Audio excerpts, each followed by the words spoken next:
আজি হৈছে ২৭ এপ্ৰিল। এই মুহূৰ্তত অসমবাসী ৰাইজক জনাইছোঁ ডাঙৰ খবৰ, কিয়নো যদিহে আপোনালোকৰ অৰুণোদয় 2.0টো আবেদন কৰিছে তেন্তে আজি এইটো ভিডিঅ' আপোনালোকৰ কাৰণে, কিয়নো চৰকাৰে কেইটামান ডাঙৰকৈ ঘোষণা কৰিছে, সেয়েহে আপোনালোকক সম্পূৰ্ণকৈ দেখুৱাম। ভিডিঅ'টো আজি আপুনি অল্পকৈ স্কিপ নকৰাকৈ চাই থাকিব। অসমৰ সৰ্ববৃহৎ প্ৰত্যক্ষ লাভালাভ হস্তান্তৰ আঁচনিৰ দ্বিতীয় সংস্কৰণ অৰুণোদয় 2.0 অৰুণোদয় 2.0ত অন্তৰ্ভুক্ত নোৱা হিতাধিকাৰীৰ বাবে আহিল এটা জৰুৰী খবৰ।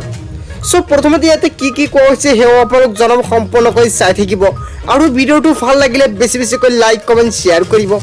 প্ৰথমতে চাওক ইয়াতে কি কোৱা হৈছে, জীৱিকা সখী, আশা বাইদেউ অথবা অংগনবাদী কৰ্মী আপোনাৰ ঘৰলৈ গৈ আঁচনিৰ নিয়মাৱলী সম্পৰ্কে জনোৱাৰ লগতে এক শপতনামা পঢ়ি শুনাব।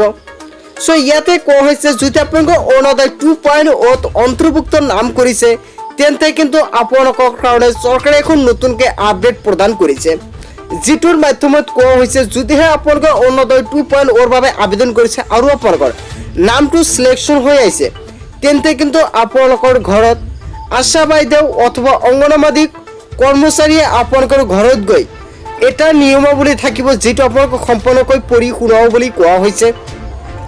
তাৰপিছত চাওক ইয়াতে কোৱা হৈছে আপোনালোকৰ উল্লেখিত শপতনামাত আপোনালোকৰ যিখন শপতনামাটো থাকিব সেইখনক লৈ আপোনালোকৰ নতুনকৈ এখন আপডেট আহিছে আৰু সেইখন শপতনামাত কি কোৱা হৈছে সেই আপোনালোক জনাম, চাই থাকিব। চাওক ইয়াতে দ্বিমত নাথাকিলেও সকলো কথা জানি বুজি লৈ স্বজ্ঞানে এই শপতনামাত স্বাক্ষৰ কৰিব আৰু আপোনালোকৰ যদিহে এইখন শপতনামাত আপোনালোকৰ দ্বিমত নাথাকে তেন্তে কিন্তু আপোনালোকে নিশ্চয় ভালদৰে এইখিনি বুজি শুনি আপোনালোকৰ এখন স্বাক্ষৰ কৰিব লাগিব অথবা চিগনেচাৰ কৰিব লাগিব। প্ৰথমতে কিন্তু আপোনালোকৰ ঘৰত গৈ আশা বাইদেউসকলে কিন্তু আপোনালোকৰ এইখন ভালদৰে আপোনালোকক প্ৰথমতে পঢ়ি বুজাই দিব।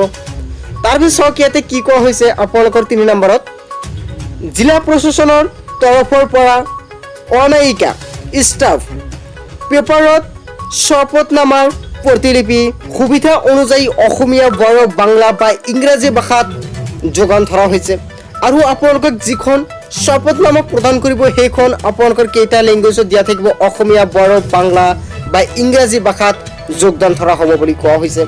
তাৰপিছত কোৱা হৈছে আপোনালোকৰ শপতনামাৰ বাবে হিতাধিকাৰীৰ কোনো খৰচ বহন কৰিব নালাগে আৰু যিসকল শপতনামাৰ বাবে হিতাধিকাৰী কোনো ধৰণৰ টকা দিব নালাগে সেয়াও উল্লেখ কৰা হৈছে।